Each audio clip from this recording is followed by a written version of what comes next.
Hello there, welcome to this week's edition of The Verdict. We will major, of course, on the Coral-Eclipse, the big race of the week, but we've got an interesting supporting cast as well. Not just interesting, but at times somewhat controversial. We're going to start earlier in the week at Haydock Park with an interesting two-year-old novice stakes. It was over 7 furlongs, going rated as soft, good to soft in places, and Captain Winters was the 9-4 favourite. New Endeavour 5-2 and quite well supported. Desert Hero a 4-1 shot, having been 11-2, and it was 11-2, and Bigger the rest. And it was a newcomer in Her Majesty the Queen's colours who prevails for Tom Marquand and William Haggis. This horse came out of stall 9. Second home was Captain Winters, who came out of stall 1, and third was New Endeavour from stall 6.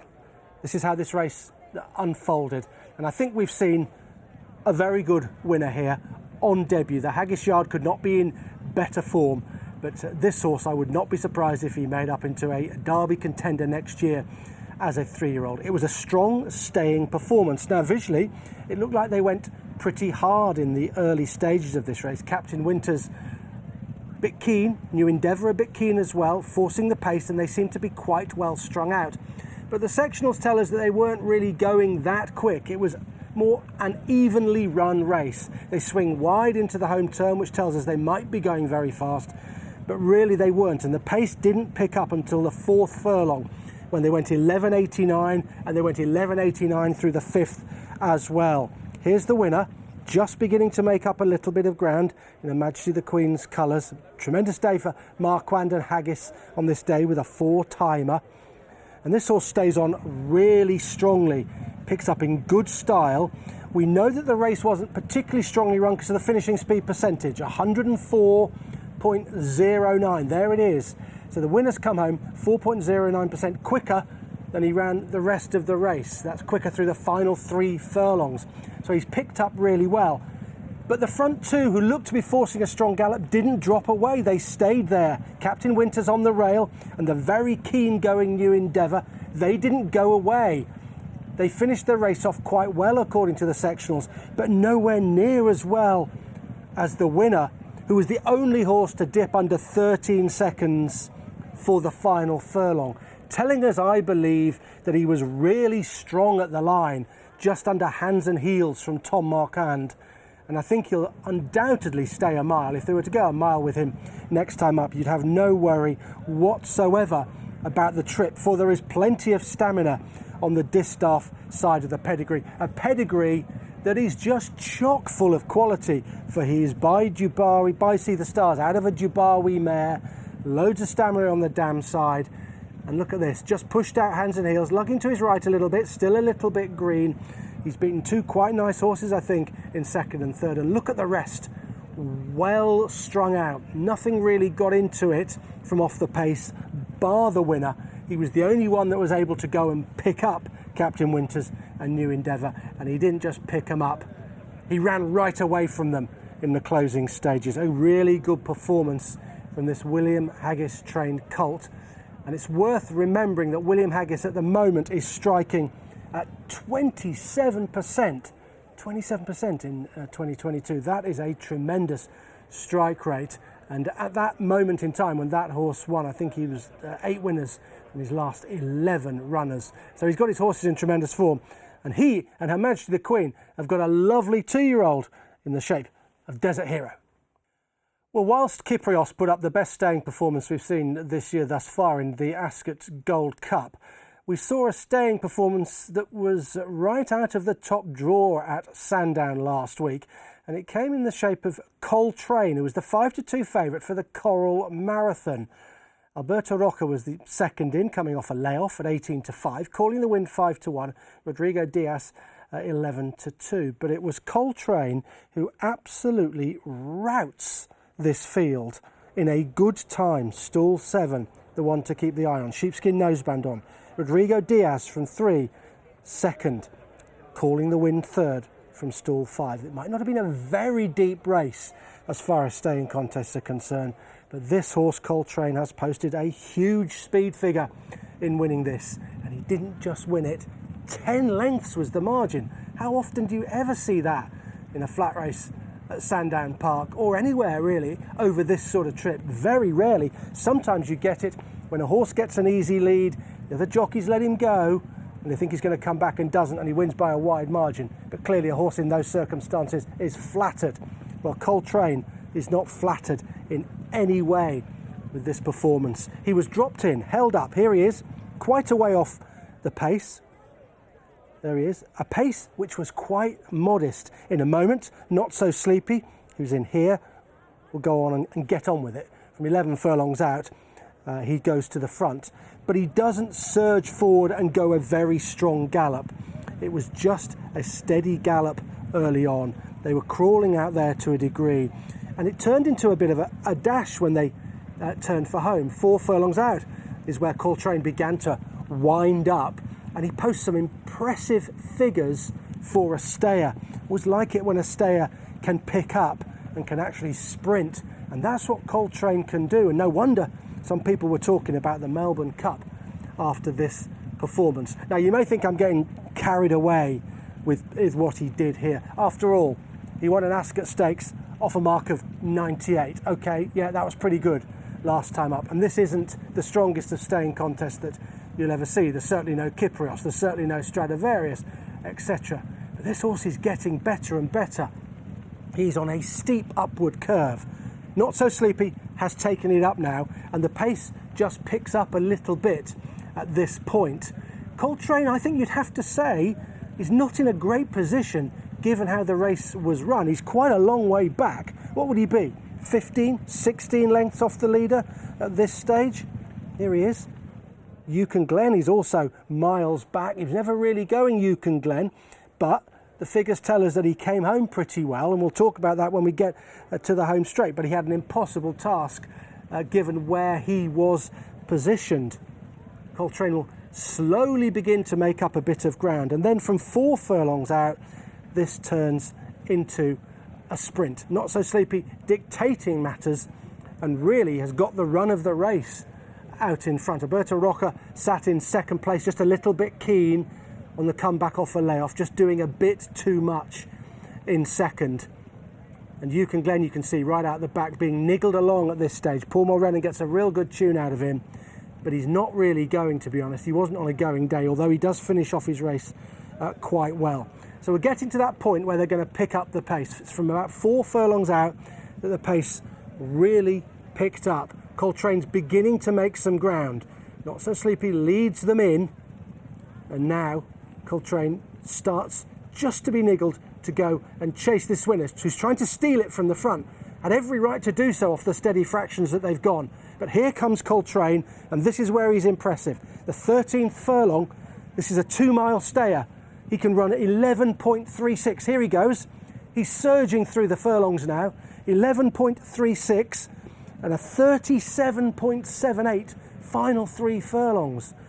Wow, that is going some for a stayer. Meanwhile, Yukon Glen in the yellow, he's making up ground. He was miles back turning in, but here he comes, and he's the second fastest in the final 3 furlongs, 38.96. But he only finishes 4th because he was at a positional disadvantage. And look at Coltrane, 11.36 and an 11.39, and he surges clear and then pricks his ears and says, "Is that all I've got to do to win a 2-mile race at Sandhan?" I tell you what, he was really, really impressive. Where next? Goodwood Cup, I would suggest. I mean, he could run in a handicap off a penalty, but I think the Goodwood Cup, generally available about 14-1, that makes a bit of each-way appeal. And the Melbourne Cup in the future is definitely a race I think that Andrew Balding, his trainer, will be thinking about.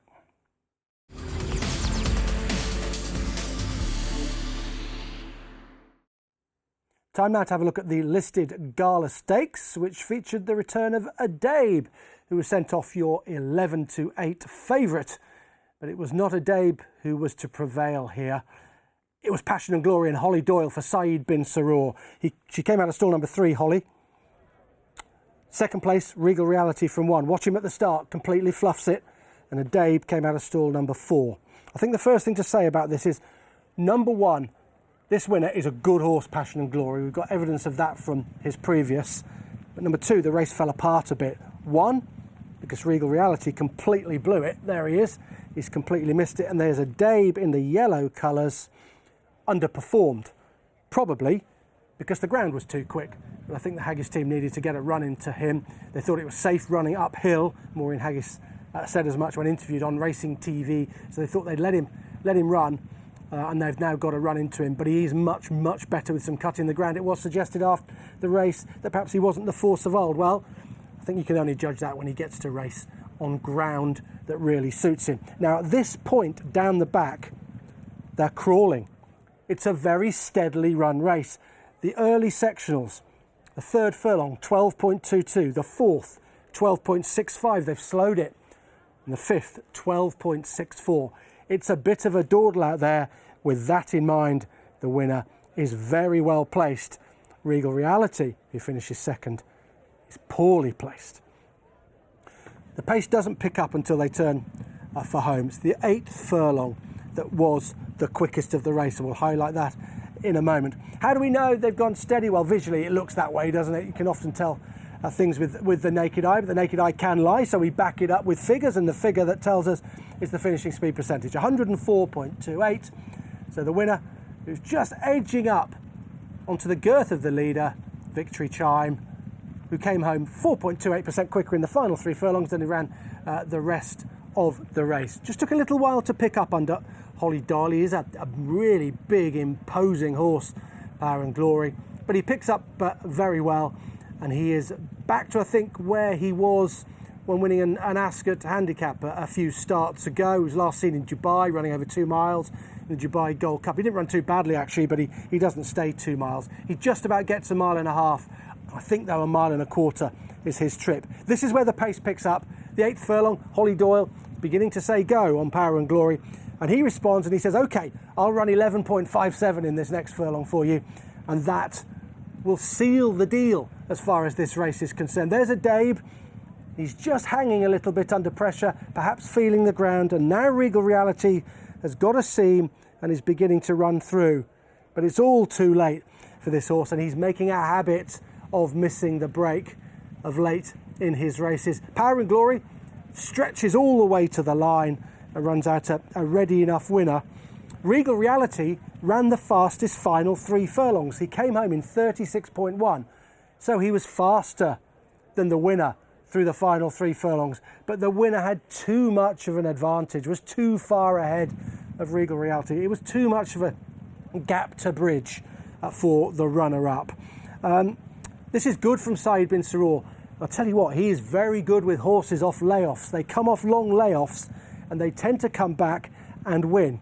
This fella came off a 97-day break, and I think Saeed bin Suroor, who's had a good season and his horses are generally in good form, is particularly good with them off a layoff. Regal Reality, should we be with him next time? No, because he generally misses the break and he's not quite as good as he used to be. Power and Glory, well, perhaps you could be with him again next time. There's a potential for a bit of a bounce off this effort off a layoff, but he might well go to the Goodwood meeting, the Glorious meeting, and run in the Glorious Stakes itself, for he won that race last year. Keep an eye out for him there.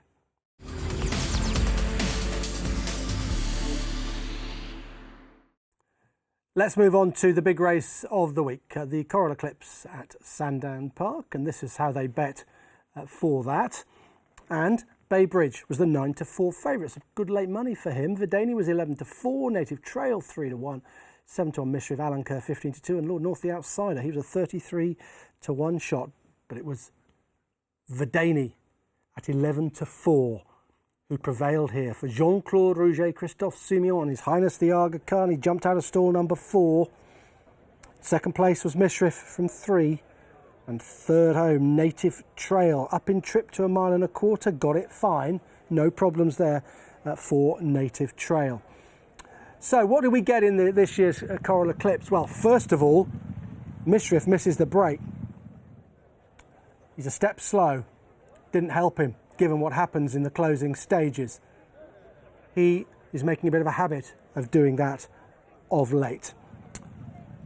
This was quite steadily run early on. They didn't go very quick early, but they picked the pace up a long way from home, and thus they ended up with a good final time.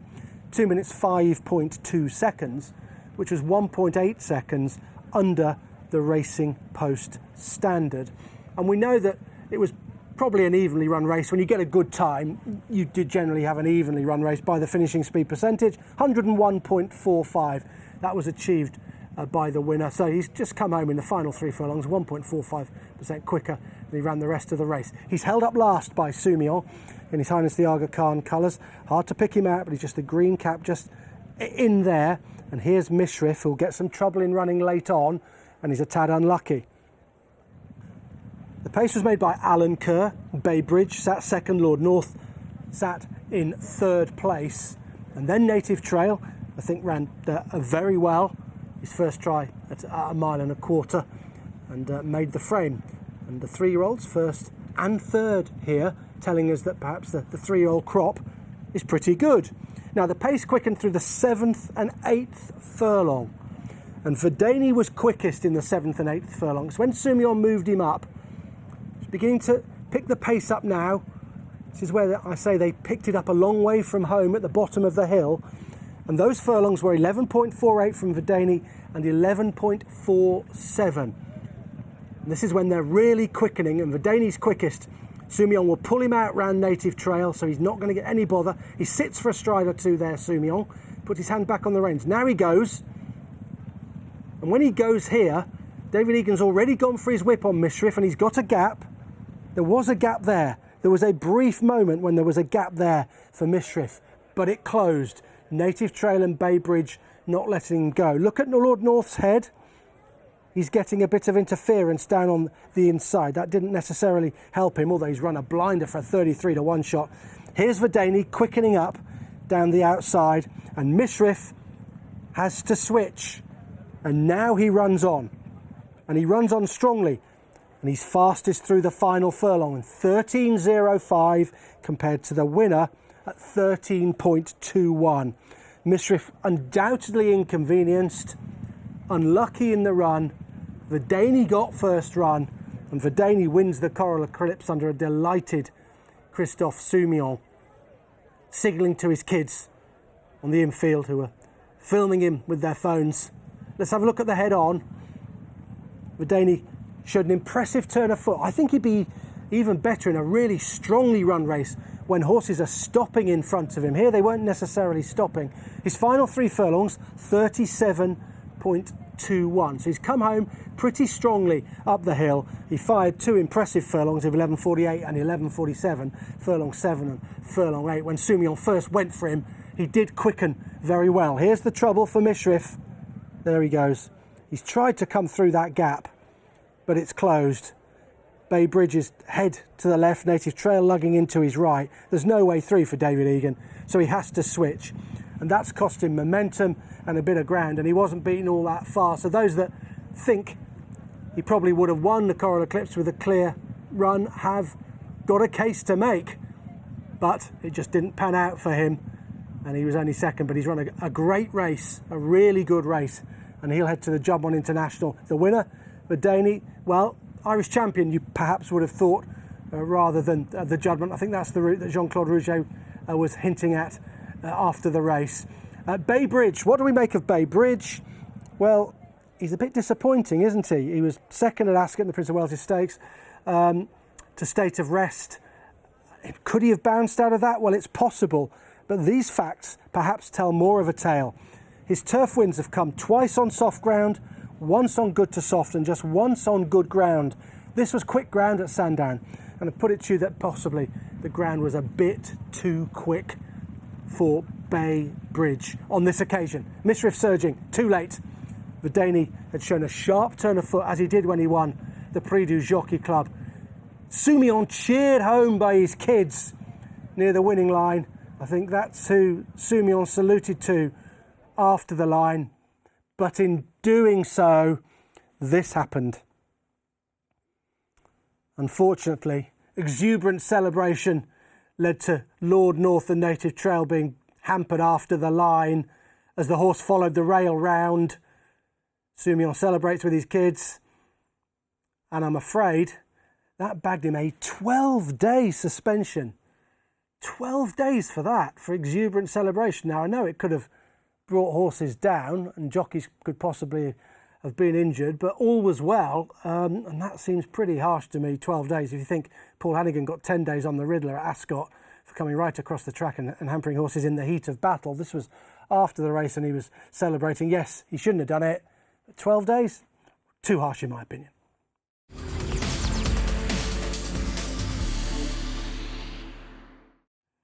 Okay, let's have a look at the most controversial race of the week. It was the Lancashire Oaks at Haydock Park. Mile and a half, soft ground, Ashada 11-4, joint favourite with the well-backed Free Wind. Sila Rosa 4-1, 5-1, Stay Alert, Kawida 15-2. 14s and bigger the bottom two. It was the closing stages of this race that's caused so much chatter on social media and racing channels, quite rightly so, and we will get into that in a moment. But let's have a look at the race in the context of what happened early on. First of all, it was Free Wind who obliged. We'll send them on their way, and Ashada makes the running, and they go very, very steady, and that's the first thing to say. Kawida completely misses it, and after that had no chance given how the way this race was run. And this is typical of a lot of races that we've been looking at in the verdicts in the last few weeks. Steadily run has been a major theme through a lot of races recently, and this was an absolute crawl in the early stages.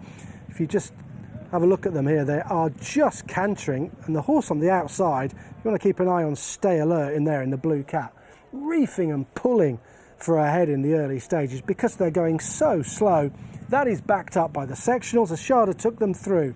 First 4 furlongs, here we go, 12.92, 12.99, slowed it even more to 13.42. They'd nearly stopped, and then 13.54 after that. It was very much a crawl and sprint race. And when you do that, in crawling early on, it means that lots of horses generally can be involved in the finish because you haven't taken them out of their comfort zone early on, so they can just cruise to the important part of the race. And then you get lots of horses involved in the finish, and you can get interference, you can get horses being unlucky, being boxed in, etc., etc. That's the effect of slowly run races. And that's to a degree what happened here when Free Wind tries to get a run up the inside of Ashada. Stop them there and just pick up the principles. That's Free Wind, and that is Ashada. That is Sila Rosa. So they're still not picked up the pace at all. In fact, they don't until the 10th furlong. That's when Jim Crowley begins to wind it up.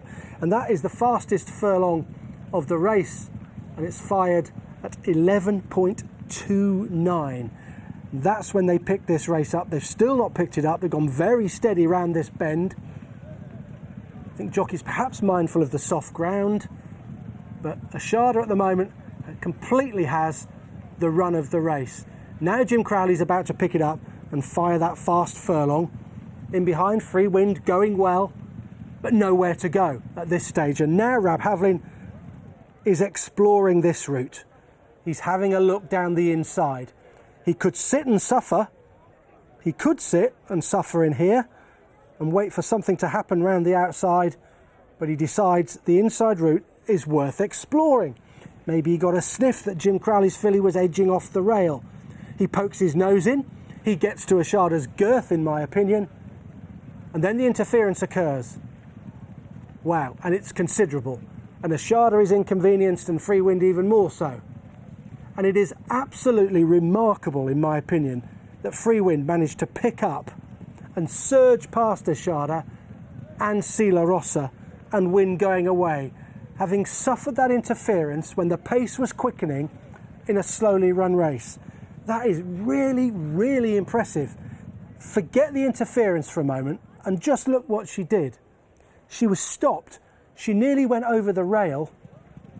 She must have lost all her momentum, confidence, a bit of distance, but yet she was still able to pick up and surge past her rivals in the closing stages. That is hugely impressive. And I think the Yorkshire Oaks has got to be on the agenda for her. She's shown herself to have a tremendous amount of ability to do what she did in the closing stages after what happened in the race. Ashada boxing on again, staying on again, and Sela Rosa's run pretty well in the closing stages. Let's have a look at this again then and see whether Rab Havlin had a right to go down the inside. There he goes, he's got a gap, okay? There is no doubt that there's room there. There really is space for Rab to go down there. Now he gets a 5-day ban for pursuing a gap that wasn't viable for long enough, the stewards said. They admitted that it was briefly viable. That's written in the report, briefly viable. Well, that's a point when it's certainly viable, isn't it? There's loads of room down there for him to get through. You'd think he could easily come up the rail here and get up the inside of Ashada. But it's my opinion that Ashada just drifts across a little bit. I tried to have a look at the grass here. Now this is not an inexact science, but the grass there, the light coloured grass, and Ashada will drift across to this dark strip, and I think that's what causes the interference. Just keep an eye on that as we roll it on. Ashada's definitely edging left. There was a gap, it was viable, the stewards admit it, but then I think it was closed by Ashada, and I think Rab Havlin has every right to appeal that. I think he's been hard done by. I think there was room, and I don't think you can ask jockeys in a race at 40 miles an hour making split-second decisions to ask themselves whether a particular manoeuvre is going to be viable, and if viable, how viable? Vaguely viable, slightly viable, very viable? They can't be making decisions like that in a race. He had a gap, he saw it, he decided to go for it, and the gap closed. That's what I made of that. We'll see what happens if Rab Havlin decides to appeal. For now, he's got a 5-day ban. Let's have a look at one of the most improved sprinters in training. Trained by Mick Appleby, the name is Rarsel, and he won the Coral Charge at Sandhan on Saturday, the first race on the card. Mick Barr, he was 9-4 favourite, Rarsel 5-2, Equilateral well back 9-2, and it was 11s and bigger the rest. Right, let's have a look and see what happened out there. Rarsel winning yet again. He posted a very fast time success last time up, where his form took another jumped to a higher level last time. It's gone up again now after this Coral Charge success. It's a bit messy for some horses in the race. 2 of them badly hampered. Mitbahi and Equilateral. Rarsel gets a clear run of things, and they don't. So here's Rarsel on the outside.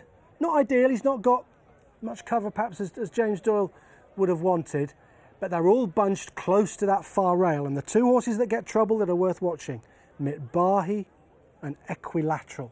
Equilateral gets no go at this race whatsoever. Mitbahi gets a bit of a chance late on down on the inside, but Rarsel's away and gone by then. Having a look at the sectionals, I think you can deduce that this is quite a strongly run sprint. The second furlong 11.19, bear in mind they're going uphill. Third furlong 11.1, and the fourth furlong 11.29, and they got really tired late on. Last furlong 12.79. So I think it was pretty strongly run at this race, and Rarsel picks up well down the outside, and he's able to surge while some of his rivals can't get going. Look at Equilateral on the rail, all dressed up, nowhere to go. Mitbahi looking for a run. Here comes Rarsel. Game, honest, genuine, tough, and improving. And pretty strong at the line. Stiff 5 furlongs. He's pretty strong in the closing stages. I think he'll always be best at 5, and the Nunthorpe has been mentioned as a possible target for him, and I can see why you'd want to throw your hat in the ring with this fella, for he's improving. And I want to note something about his improvement in his last 2 races. I think it's come about not just because Mick Appleby's a good trainer and that James Doyle seemingly knows him very well and gets on with him. It's because the hood's come off. He used to race with a hood. They took it off last time and he woke up. He definitely woke up for the hood coming off, and he ran a big speed figure. And they've kept the hood off here, and now he's got a Group 3 in the bag. So I think sometimes the hood off angle is a really good one, because I think horses can wake up when the hood is removed, and they can run much better than they'd been previously doing. And I think that's the case with him. This shot highlights the trouble for the vanquished Equilateral and Mitbahi. But would they have won? Would they have beaten Russell? Who knows? It's semantics to try and guess, isn't it? Who knows whether they would have been good enough to see off this improving sprinter at Russell? And doesn't really matter, does it?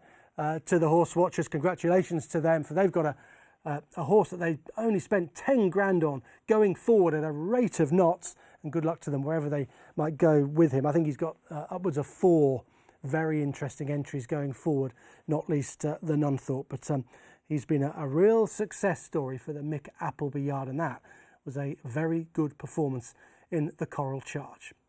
So that's it for the verdict this week. Controversial stuff, certainly with the Lancashire Oaks, and to a degree in the Coral-Eclipse as well, but I'm sure you'll agree we saw some really interesting contests there.